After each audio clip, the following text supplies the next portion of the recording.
I'm Anna. I'm Ben. We AutoSave. Welcome to our channel. Today we're watching Rezero Season 2, Episode 19. Last episode was fucking nuts. I've said that every episode this season. Pandora! New character? Witch? I don't know. Vanity. Doing things on the witch's behalf. Seal? Key? What's gonna happen? Are you playing like Scrabble or something? I don't know. I'm just saying like keywords that are coming to mind, thinking about this fucking crazy world and how confusing but alluring it is, and I want answers, but I just want to enjoy it too. Do you think that you're gonna enjoy what's to come, or do you think that you're gonna be It's really gonna. sad? I think it's gonna be pretty sad. That's my guess, but who knows? Happiness exists in places that you might not always think it might. You ready? Yeah. Sweet.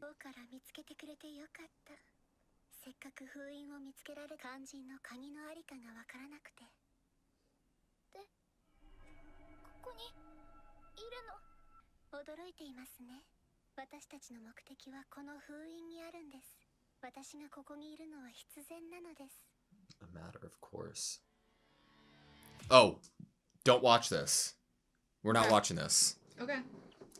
Again, okay, so. You don't have to tell me twice. So, explanation.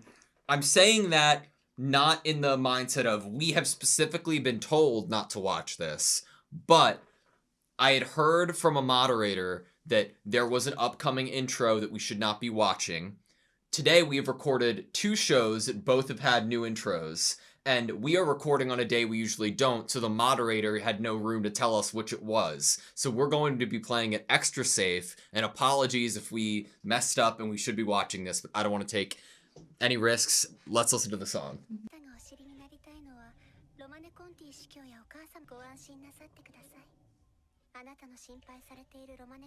Okay. Safe.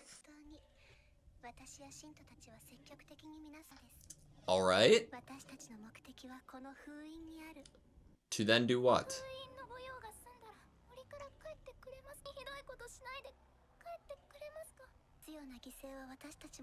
Unnecessary sacrifices.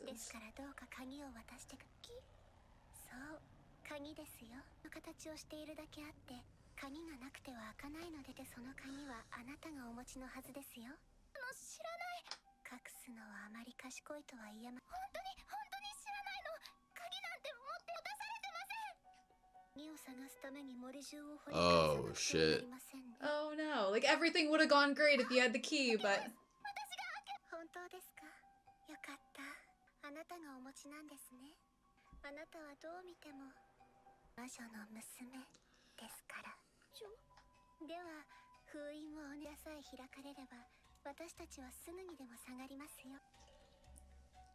That is a depiction of someone. Right?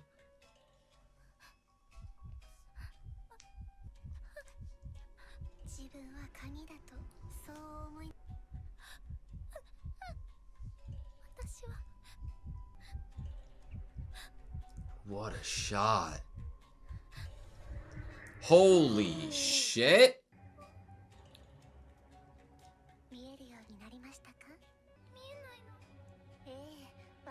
Do you think this is like being conjured from her ability? What the fuck? What Someone the fuck? qualified to possess it. What the fuck? It's almost like the trial, but it's different.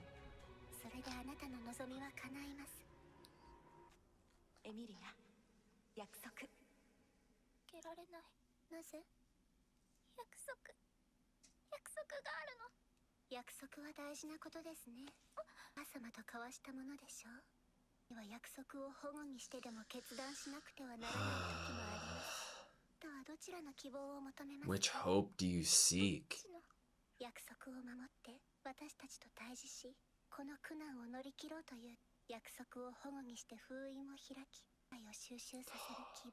I love seeing the different hands.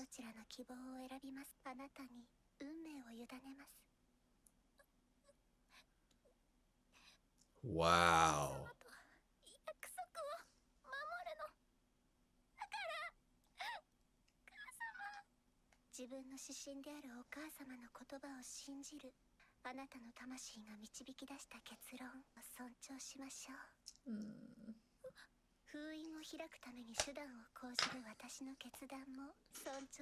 By any means necessary. Holy shit.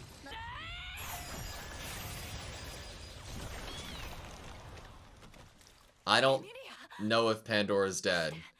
森の外に逃がしたはずじゃ。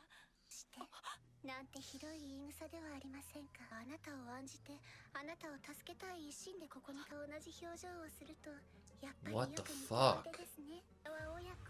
エミリアの母親は私じゃない。可愛い顔は姉さんによ。ああ、彼女の失礼をしました。きっと本当のご両親も兄さんや姉さんのことを言う。 There's still blood even though she's moved. Unharmed. Frozen.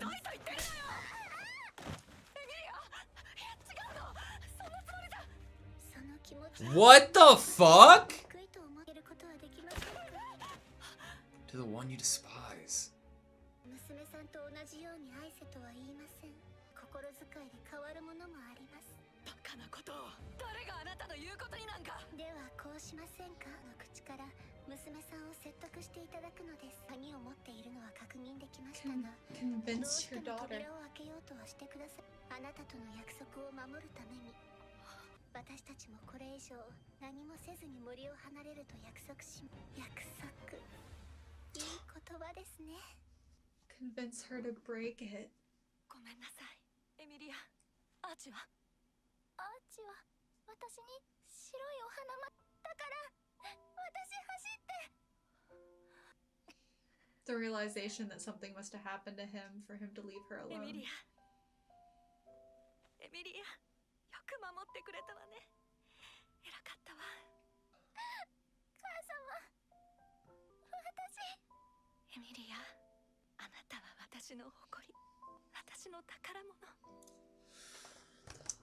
And now she's there. 優しい親子愛あり、 Intrusive. 思い合う姿は素晴らしいですね。は溶かせない。この子は渡さない。ここであなたは表像となって口なさ。 Turn to a statue. やっと追いついたの。 Oh, fuck. Oh, fuck. What's happened to him? God damn it. She's having to attack.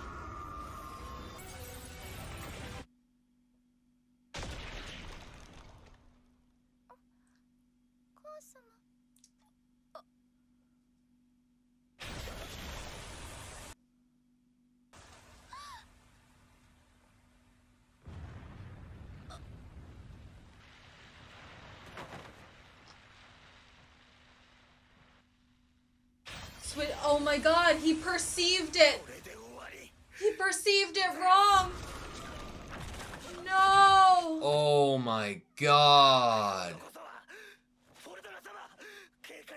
Oh my god.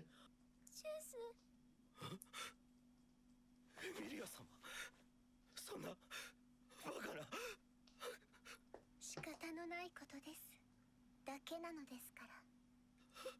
Similar to Carmilla's power.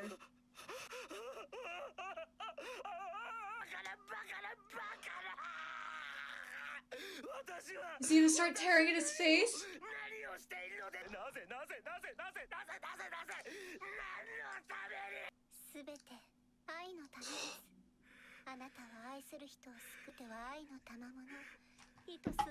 This is so fucked up. No wonder he's so twisted. 何も恐れる必要は必然。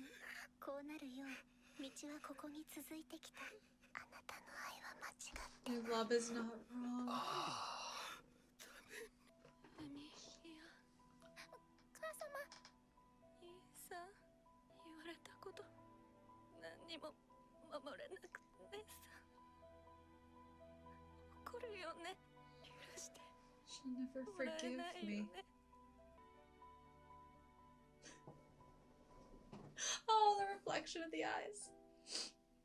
母様を許します。母様は私の母様で大事にしてくれて、お父さんにもお母様にも負けないくらいすごく好きでいてくれて、謝ることなんてないありません。ホルトな母様を大好きでいます。大好き、大好き。 Daisuke, Daisuke, Daisuke. いや、Feeling the ears and the hair. 泣きましなこすごく愛して封印を解く希望を選ぶ準備ができましたか？開ける約束を交わしたお母様は残念ながらお亡くなりになりました。でもあなた It's は like, 縛り is 付け it る約束という枷はありま warped? せん。いかがですか？ There's no humanity in it. Oh. Oh, what great editing. 死んじゃえ。出ますね。死んじゃえ。急にどうした？落ち着いてください。借り合えるはずです。死んじゃえ。あなたは心の優しい子です。こんなことはお母様が悲しい。これら逆効果もない。死んじゃえ。死んじゃえ。死んじゃえ。死んじゃえ。 It's everything around her. 前にして残念です。ここまでといたしましょう。これ以上はあなたに無理を強いること。 Pandora's shocked. あなたはおそらく長い眠りにつくことになるでしょう。 She freezes herself. 力でこの森は溶けることのない。 That will never あなた thaw. のマナが底をつくか。あなたに匹敵する力の持ち主がマナを相殺するか。残念ですが死にません。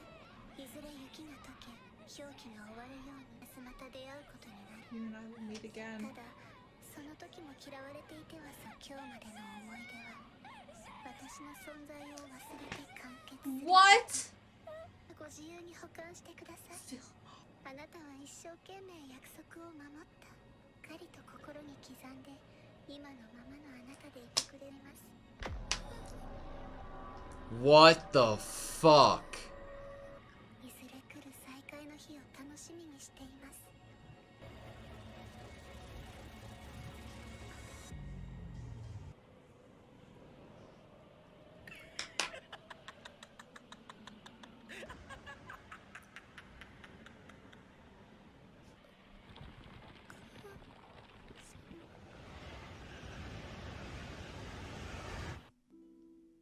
記憶の改ざんに関して自分を責めているの。君たちが相対していたあれは Which 虚飾の魔 vanity? 女だ。記憶の保管は虚飾の権能で間違いない。パンドラのこと聞いたら教えてくれる？会話を好ましく思う僕だが、話の脱線はお断りだ。そっか、ありがとう。 Look at her. 胸像にしたのは私で、みんなが助けようとしてくれてて。答えを出さなくてはね。試練に対する己の最大の後悔に決別することで達成される。自分を肯定するか否定するか。何せ他ならぬ君自身の罪で、君の母は友人は皆を救いたいと願った君の決断も愚か夢物語でしかなかった。そんな君に何が残されている？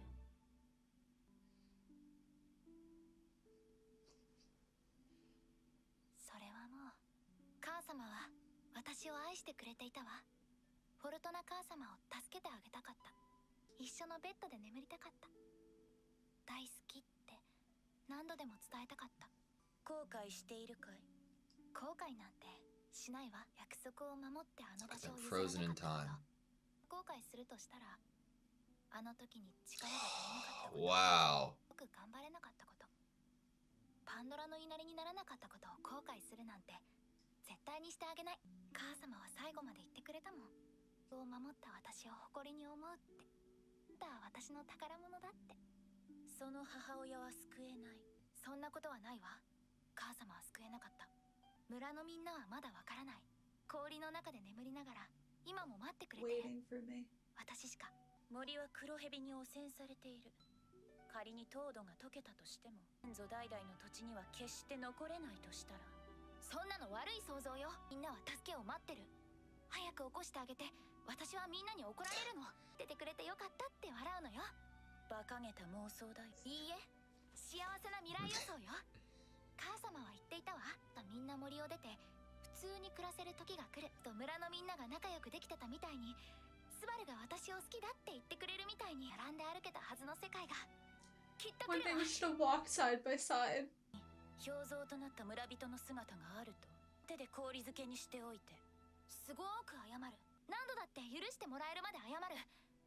それで許してもらえたらみんなに世界を背負つ必要はないのよって、ここがフォルトナ母様の言っていた声を枯らして夢を歌って空の上にいる母様に聞こえるように言うの。 Oh, 母 what a 様の愛 great した世 line. 界で私は幸せでいるよって。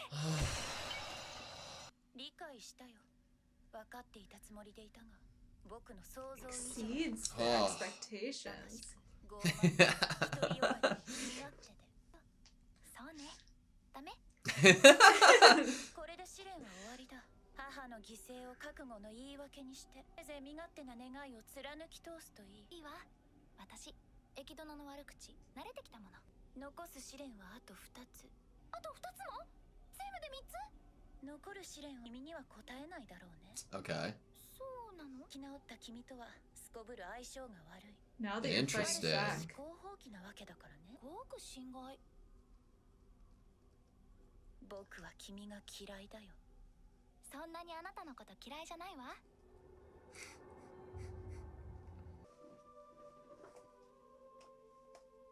すごくありがとう。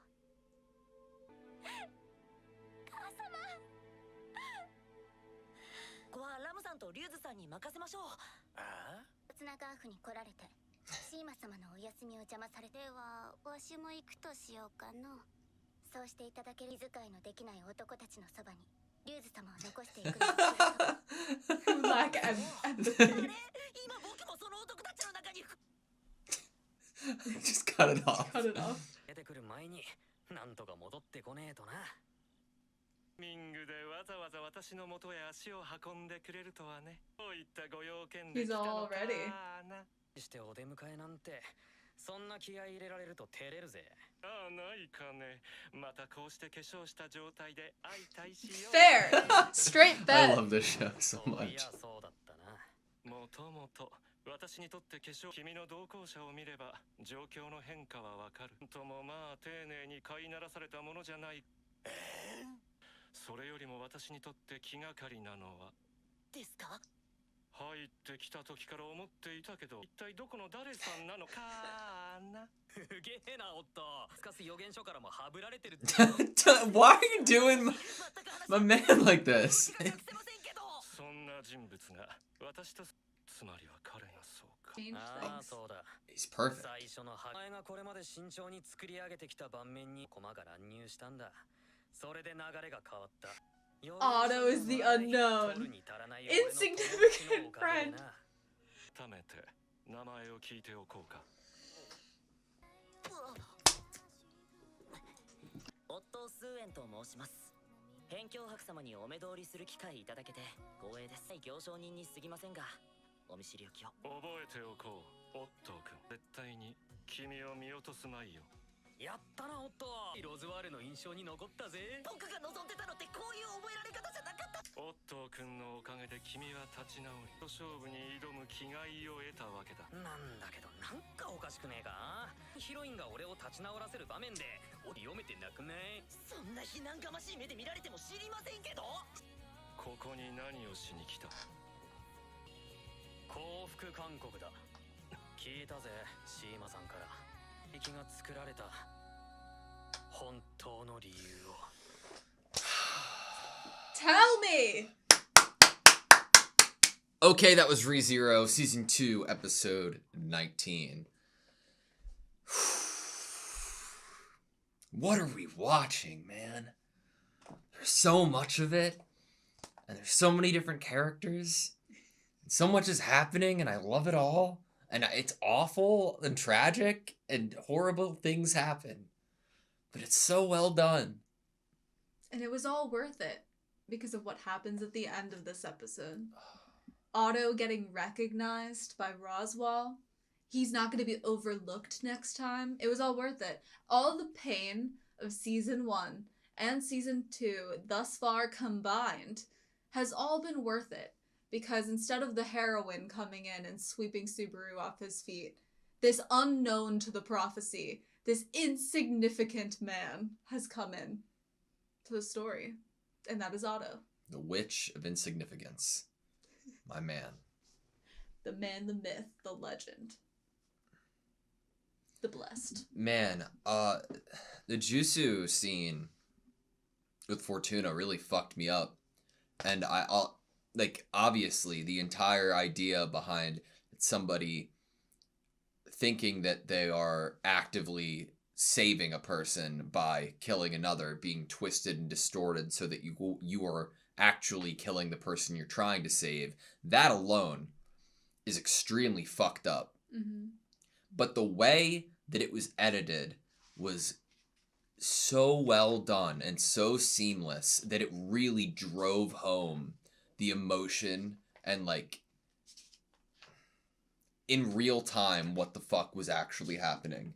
I thought that it was so fucking good. I thought it was so good. I appreciate, especially because of how big that moment was and how emotionally powerful it was, I think that there is definite significance and credit to the fact that a similar witch ability has already been introduced with Carmilla, where you can perceive Carmilla as the person that you wish to perceive her as and the one that you love her the most. Because of warping perception already being introduced as a witch's power, I think that this moment was definitely better for that, I think. Yeah. Because we knew what was happening, maybe even before they start showing us what was happening. It started to dawn on us in a way that was very torturous, because it starts to lead us to a no, don't go in there scenario as a viewer that is even more torturous for us as a viewer than having just be seeing it for the first time that her ability can have that effect. Yeah, I agree with you. Man, one of the first things I had written down this episode was the Witch of Vanity, Pandora, saying that it's obvious that you're the witch's daughter, you know? The witch's daughter. Pandora is a fucking massive question mark on my idea of Rezero and what's going on and what could come. I was so fucking stupid that I was certain that Pandora dies or is somehow defeated here. Mm-hmm. I don't know, where the fuck is she? Obviously she said, like, we'll meet again. Yes. It's exciting to me that Echidna won't even tell us, and we know she's not in the witch's graveyard. We know that she's not in the same place, therefore to me that would invoke the idea that she is still kicking, alive and kicking. But she gives me that energy that she is just sitting in wait for the moment where they will meet again, and she can have her second chance at this seal. That is what I feel like she's hiding somewhere. She almost disappeared from the scenario. So when we were given the idea of the witch's tea party, and being able to not only converse with Echidna, but all of the other witches, it felt like it was getting, like, I was in a world of, like, close to breaking, like, a fourth wall because of, like, how much knowledge we were given in a different way than we're used to in this universe. That is nothing compared to the feeling that Pandora gives me. She, like, I am utterly terrified of seeing potentially Pandora meeting up with Subaru and having a conversation at any point in the series. It would feel like I'm not saying this would actually happen, but just going off of feeling alone, it would feel like she would be able to, like, look at me through the screen and look at Subaru through the screen and be like, oh, you're not from here, are you? Or like, oh, so you have that ability, don't you? Like, just the impression and energy that Pandora gives off feels like it would be haunting and different if it was ever came to a conversation between her and Subaru. I think that I really like that you're bringing this up, because what it makes me think of is that she obviously, how we see her in terms of fight choreography and trying to defeat her in this episode is this continuous blasting her to bits. So there's so much blood every single time, but then she pops up and appears. There is a rebirth from death. Because if there wasn't that blood there, it wouldn't have the impact as if you had killed a version of her, you know? And to line that up with her fighting Subaru or coming across Subaru one day, recognizing what his gifted, like, ability is, I would be terrified to see a fight between them of this idea that we could see them be killed in gory, horrifying ways, but then they have to pop back up again in the fight. Yeah. Subaru is default Photoshop or default Adobe Premiere, or default Flame, whereas Pandora has gone into preferences and selected to autosave every 1 second. You know what I mean? Mm-hmm. Like, the idea that, like, you don't get to pick and dictate where your starting over point was versus immediate. Like, I died, you saw the blood, but I'm also there too. I don't think that at the moment it's possible, but my mind isn't, like, directly putting their abilities next to each other at all. I think Pandora's is much different and much more complex and much more witchy, right? Mm-hmm. But it's interesting, and I don't understand it because it's like, it's God. It's godly. She's writing history, you know? In terms of that idea, that is what we know of her, is that she's able to, you are no longer here, Regulus. You're back at home with your wives. She can rewrite history, but and that's introduced to us in these 2 episodes, but what do we get at the end of this episode? This idea that Subaru is rewriting history. Yeah, but, like, it's almost like, to go back to the Return by Death comparison, it's almost like she can, like, sort through all possible outcomes and then, like, pick when to alter the save in order, like, okay, I'm gonna change it so in this iteration of the world he never came with me and this is what he's doing, you know? Yeah, like, we have a friend who is obsessed with Baldur's Gate 3. I was thinking the same thing. That's awesome. You were really thinking I was thinking the same thing. Oh my gosh, okay. So I couldn't tell you how many saves she actually has of Baldur's Gate, and I don't mean, like, I mean saves in the same playthrough, but also different playthroughs. Like, to make it easy, these aren't the actual facts. Let's say you've made 6 tabs, 6 created characters. Name. That's the name of the, like, character you create. Yeah. If you make 6 tabs, you would assume that you would play each one to completion. If something goes wrong, you go back to your previous save so you can make it right. Yeah. No. Each one of those 6 has different, like, story arcs and plot points of, this is, okay, I'm gonna play this tab's playthrough this way if they did it this way, and then I'm going to do it differently too at the same time that if they did a different decision there. Oh, there's 5 dialogue options? Let me have a different save for each one of those dialogue options I can choose. And it continues to snowball, so there's hundreds. And they're not forgotten about. No. That's the scary part. She somehow has this methodical, like, before the fire in SpongeBob's mind, when all the file cabinets are intact, she has those file cabinets within her brain of what each tab is, what their storyline is. Are they good? Are they chaotic? Who are they romancing? Does character art of all of them in different scenarios, you know, interacting with, okay, we gotta get back to Rezero. Speak for yourself. But, the idea, though, that of Pandora's abilities is so powerful compared to even any of the witches that we've seen. Because it's like bringing it into the real world that we're witnessing in front of us. It's interacting with that, actually. I think you just said something really brilliant there. Out of the witches we've seen, that she seemingly is the most powerful. She's the one that's possibly still alive. Yep. Does that not have credence to the fact that she could be more of a terrifying foe than any of the other witches if you've gone against them? Why was I so sure that she was dead? Like, why was I so sure that no witches were currently alive? I felt like it was such a certainty to me. I'm so big dumb. No wonder Subaru was created.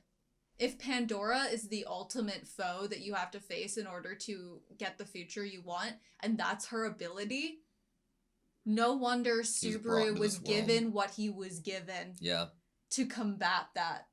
Like fighting fire with fire. But like obviously it's different and there are differences, but come on.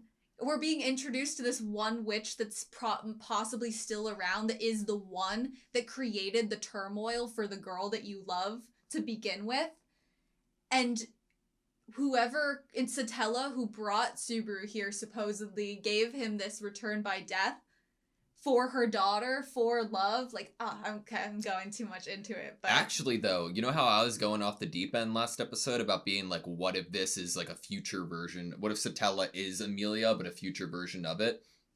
If that would be the case, that version and iteration of Satella would have the information needed on screen to be able to know what Pandora's abilities are. And think about how Subaru has to apply himself in this series. It is to learn from what he's been given. It is to apply what he learns in his strategy of, okay, that person enters the room, this is what I need to do to stop them from entering the room. It is that knowledge of knowing what is to come and knowing what is both like past, present, future, knowing the history, knowing the prophecy, and being able to mess with it and tweak it and change it and rewrite it. Wow. I mean, you don't get Amelia this episode without Subaru being in this world. Like, obviously, but like, just to reiterate she gives credit to him. Look at the fucking writing on the walls, literally. 4 minutes in, we got to see the door close up. I knew it was a possibility that the door wasn't going to open, but the idea that we're going to forget about it and not think about it, or I'm going to think about it, but like the story isn't going to focus on it anymore is wild to me. But there's like a purple looking figure that almost resembles like a person on it. It's Satella's color. It's the aura color around Satella when we see her. It is a brighter purple color. Yeah. I don't know, man. What is Echidna's... You probably already wanted to talk about this. I want to talk more about like the door itself first. Okay. If that's okay. That is totally okay. The fact that only Amelia can see the key. Yeah, what? Like, she possesses the power to see it. Whatever, like that's its own type of like magic and, you know, and will in this world. But the idea that it exists in such a way that Pandora seemingly can't change it or respects the feelings around it too much that she won't is fascinating. Like, whatever... I don't know, man. Whatever, like, is behind this seal, I feel like it wouldn't be Amelia's parents, right? Like, in any regard. It wouldn't be, like, freeing Satella. Like, what the fuck, man? I have no idea. Satella's body? We get the idea of Ryuzu Mayer's body being kind of protected and secured and kind of being watched over by the clones of her. But like the specific language that let's see, where is it?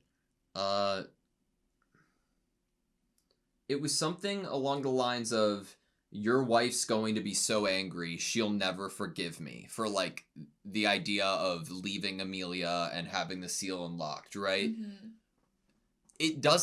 Like, if that's the way that you're talking about a mother-in-law that could be Satella, that I don't think is like, that wouldn't put her in the mindset of being like malicious or like malevolent. It would be more, oh, I have care for this, don't let this, you know? So that's a question mark for me. I mean, Fortuna has said before that to Amelia, like, not only does Fortuna have a great love for Amelia, but her mother and father do. Like, her other mother and father do. I don't know, man. I don't, like, still, talking about the mother, like, I don't think it obviously can be Satella because that's what's in front of our faces, right? But it really, like, I don't think it's Echidna, of course. Minerva, I think they look alike. We got the line this episode saying in 7 minutes in, cute face she got from a sister-in-law. Unless we haven't met the mother yet, you know? It has to be, in my opinion, it has to be Satella, or in some way she is a clone daughter of Satella. I feel like no other witch, especially with the power and the ice and everything involved, it feels like it has to be her in the purple color. What did you write down? For before talking about the door more, I started to wonder your opinion on Echidna's emotional reaction that we only really see like her mouth upon viewing this scene with Amelia. When was that? More towards the end, before she asks Amelia what she's gotten from this, how she feels about it. Does she accept her past? There is this grit that she has with her teeth where she's like unhappy with what she's seeing. I wish I had written down a timestamp for it. We can try to find it though, because I feel like upon talking about it to get like a good take, I have to be able to talk actual to know what you're referencing. Should we like take a second? Let us. Oh no, I found it. You found it. Okay. So quick. I want to go back a little bit further Get some too. context. Yeah. There's no doubt that her authority of vanity padded out your distorted memories. We get to see Amelia as a child frozen. If I ask you about Pandora, will you tell me? I seek out conversations with others, but in your case, I have no interest in digressions. I see. Thank you. I was the one who turned them all into ice. It's interesting because, like, I think that my initial interpretation of it is, like, the mindset of unbothered that Amelia is in and like conveying actively, but I could also, if I was trying to dig in deeper about it, see it as like a not like she isn't the decider of being able to give this information about Pandora for one reason or another that we don't know. What's your interpretation of it? She has a disdain or some amount of discomfort with Amelia's existence. I went a direction like, well, Echidna did try to achieve something similar. Not a daughter per se, but a clone with creating Ryuzu Mayor. Yeah. So maybe like that, to her, that'd be putting a failure in her face of Amelia's existence. Amelia's existence might be incredibly hard pill for her to swallow. That's fair. As this witch's daughter. It could be that the Witch of Vanity and Amelia's memories are emotional for Echidna herself to view and be a part of. It could be that the Witch of Vanity is a sore subject and she doesn't want to talk about it, and so she's just kind of fluffing up here with like, oh, I like talking to people, but I wouldn't want to talk to you. Yeah. And that is an emotional subject for her. There is, like, we don't see her eyes. She's downcast, she's looking down, which Echidna's a very proud character who I feel like could be very rare and very important if they are looking down. Yeah. That is not a character that you would find looking down often. I'm trying to find a specific line from Echidna about... Okay, here we go. About 22 minutes, 56 seconds in. Okay, so I have a train of thought that would, I think, branch well off of... Do you need a new pen? I do need a new pen. Thank you so much. The thought that you were just bringing up about what Echidna's facial expression could mean. Okay. Around 18 minutes and 40 seconds in, we get the reiteration and telling us about the trial and what it is and what its point is that I think is really fascinating. The first trial is completed by parting with your greatest regret. It comes when you either accept or reject your past self. And then at 22:56, when talking about there being more than just one trial, we get Echidna saying the remaining trials, they're very poor fit. And that I doubt they'll pose any challenge to you. Mm-hmm. It seems as if, since Amelia has accepted her past, these, like, the trials are, in terms of being hard on people, the purpose in terms of being hard on people are for the people who can't accept it and move on, right? Do you think that it's hard, those other trials are harder for the people that come out of their past? Because she said that this first trial will end if you reject or accept. No, and that's what I'm saying. So are you saying that for the people that reject their past selves, Yeah, those next trials are actually challenging to them? It I almost can see that. It almost, like, if you knew the answers to the test, like, it's fascinating that throughout the trials that Echidna is bringing you on, the end result and the easiest answer is doing something that is probably beneficial to you and positive for you. That could just be my Echidna infatuation coming through, though. If you can't get through this first trial, which is, from what we know from all of the characters that have gone through it, a really integral, deep kind of trauma that you have, that it is really important to you as an individual and who you are now. If you can't get through that, then of course any other iteration of testing you emotionally and your resolve is going to be a challenge. But if you can get through what is actually maybe your biggest trauma that has shaped who you are, then anything else further, you've already shown that you are able to collect yourself and appreciate your shortcomings. And you've come to a place, like from Amelia's conversation with Subaru, where she can acknowledge that she is not perfect and that she makes wrong decisions sometimes, but she's still deserving of love despite that. Yeah. And she's still deserving of loving herself despite that. Yeah.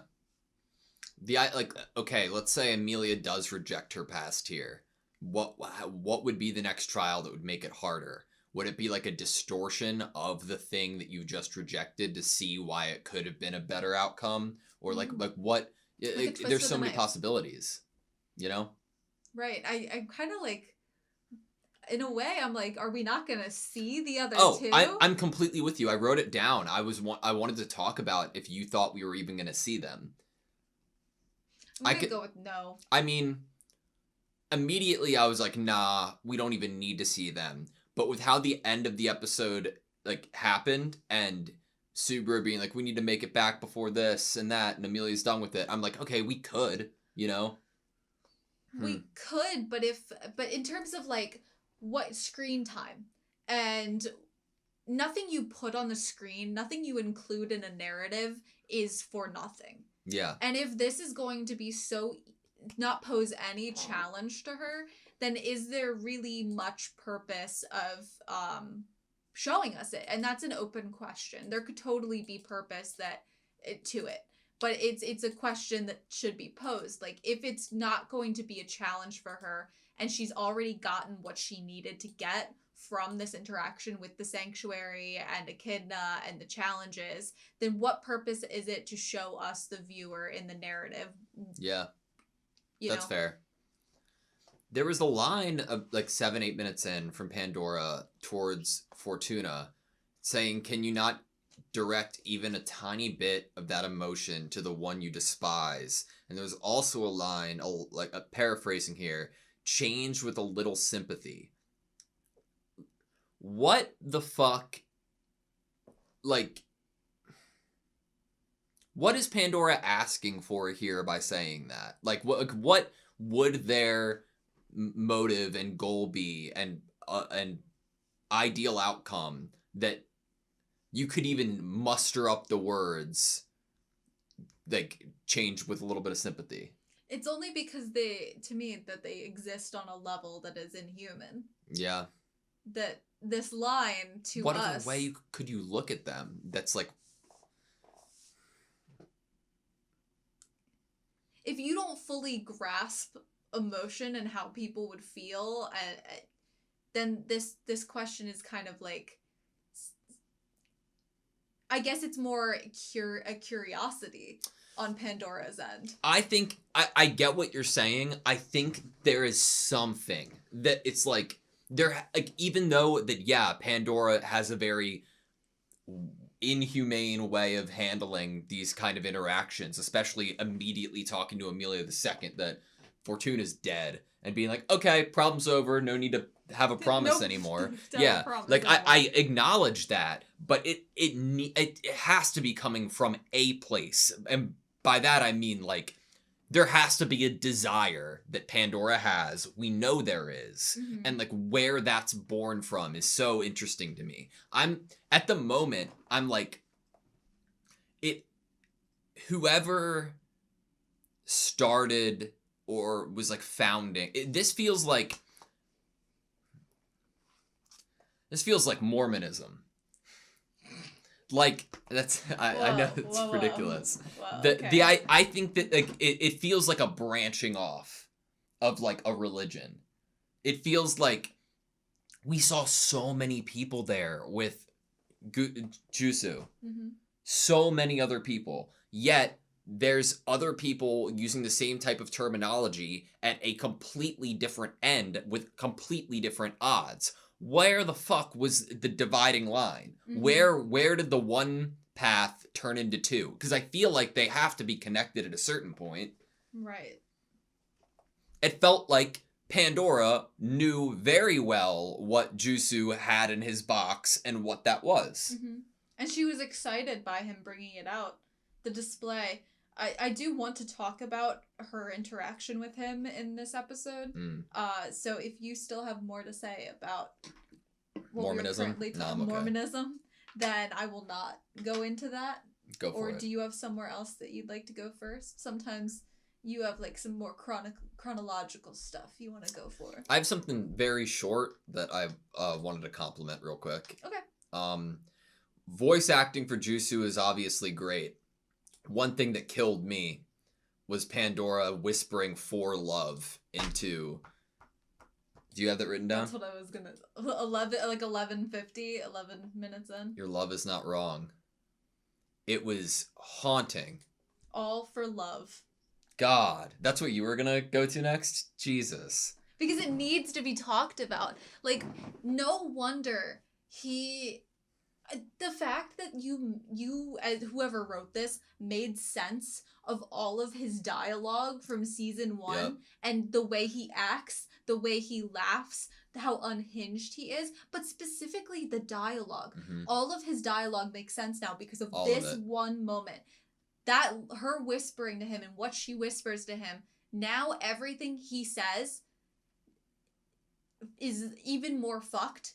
Because it's like he's telling himself it. It's fucking twisted as fuck. And I don't think we need to know what the last thing she whispered in his ear was, but I'm curious to know if we're ever going to get it, like before they walk off, you know? But God, it's so fucking twisted. What a great way to write it. What a great way to be like, you will never feel the same if you try to rewatch my series or reread my series. Yes. I think it fits with the will you accept yourself or regret what you've done as well, that theme, because what she's playing with here is this idea of, well, you didn't kill her on purpose.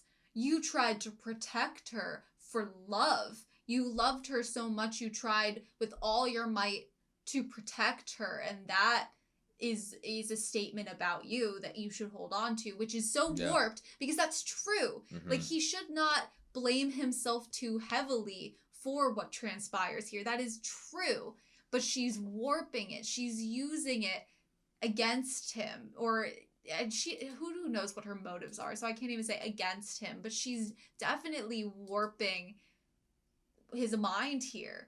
Yep. Oh man, dude, I thought one of the coolest moments in this entire series, one of the coolest things, even though it didn't result in like an OP victory, was Amelia picking up Fortuna's clip, putting it on herself, and then saying, die, die, die, die. And oh my God. It like awakened something within Amelia, and I thought it was so cool. That moment was cool, but that reminds me, in terms of dialogue reiteration, Daisuke, Yeah. Daisuke. Oh. So good, man. It's so That good. moment, I was like, come on, if you don't think she's Satella connected at this So point in the good. story, you can't have the character literally Doesn't repeating that- those words in the same Bro, way. you're the one saying that Satella's her mom, and I'm like, she's saying it right here. It could be her. I said Satella connected know. just then. I know. So I'm obviously leaving some wiggle Room. room for changes. Well, that's- in I that. don't think one time in the channel's history we've ever said in the discussion, I am 1,000% this is true without being a little bit ironic. And Yes. because of that, I get you. We try very hard to not get too stuck Well, because in trains of thought. it's more like if you're completely open and are trying your best not to hold bias towards a certain theory that you have, therefore you're able to conceive and talk about other potential theories, which I think is fun and interesting. I don't know, man. Daisuke. God. Do you think we're gonna see more of Echidna? No, I think we're done with her. Just kidding. We might see a little bit more. I think that I don't think that Broke my heart. okay. with Shima being led away there, and we don't get to see the continuation of what Subaru learns from her, I definitely think there is more past with Betty and Echidna and Ryuzu that we should be shown. Because it was kind of like, we got to see a little blip, and then we go back to Amelia, and then we go back to Subaru, and he's like, okay, thanks for telling me all of the secrets of why the sanctuary actually exists. And Yeah. I'm like, I missed some stuff here. Yep. So I think we will see more of her, but maybe it might just be in a past, like, flashback sense. Maybe not interactions. That makes me sad. Well, I could totally be wrong. I didn't write it. Here's hoping. This is we were in the car the other day. As we are a lot of days. That is very in true. the car. We always drive to work together. Yes. But like it's hard not to talk about things that we're currently watching that especially when they really transcend like I'm just watching a show to like holy shit, this is like I'm thinking about this in in a lot of different moments of my day because it's hitting a lot of nails on the head for me. It's so fascinating. I just really got to say I really appreciate this story. I never thought. I've always loved the idea and appeal of ReZero since the idea of Return by Death was shown to me. I thought that was twisted and really interesting. I never thought it would get to this level of like importance and like in my mind, and I love the show for that, and it's made me explore so many different things and relationships and ways of thinking that I never thought it would, and I am so thankful for it. We were scared talking about it the other day because we were like, well, what episode are we on? Damn, 18, 19? We're used to watching shows that have 22 to 25 episodes if they've passed the 12 mark, and the thought that we might be coming to a place that at the moment we're unsure if there's more to watch is really scary for a show that's this enjoyable to talk about. It's always interesting and fun, and I'm always interested to hear what you have to say and how you interpret scenes. It's interesting and fun, and I've definitely enjoyed it. I think that what I've learned from shows like this is that I love authors, people that write stories that are willing to terrorize their main character and torture them and pull them through these awful, horrible obstacles that are horrifying to watch as a viewer, but show us how they're able to find the light through those moments. I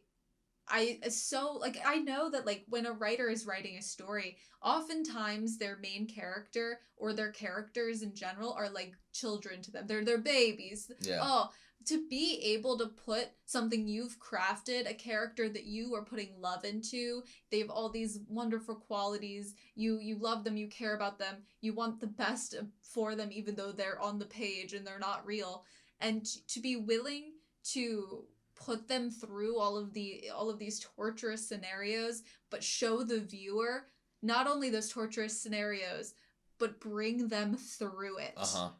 Yeah. And lately, I feel like there has been a handful of shows that we have watched that have done this with their characters in a way where I am so enamored with the writing of like how the fact that the author came to a position where they made these choices and were able to write putting these their characters into these scenarios that are horrifying, torturous, challenging, and the way that they were able to see the light for their characters and use the good points of their character that they have already written or other people in the story to bring them out of that torture. It's so much compliments to some of the work that we've been seeing recently in terms of like what characters are pushed through. You wonder if it comes from a place of regret from the mangaka or from an author. Like, to be able to live with such perspective, to be able to like put a character through it in a cohesive and comprehensible way, that it's like, how else would somebody understand what it would take to get there unless they've unfortunately had to go through it themselves? And I'm just realizing right now, speaking about it, I think I like shows that the training arc and the training that needs to happen in order to fight that antagonist or villain or problem in front of you, I prefer when that training arc is done intrinsically and introspectively and emotionally rather than physically. I enjoy that too, and I love that, but just like what hits home when done right for me, God, it's so good. All right, that's all I have, you. Yep. Thank you guys so much for watching this video. Please like, comment, and subscribe, and we hope to see you next time.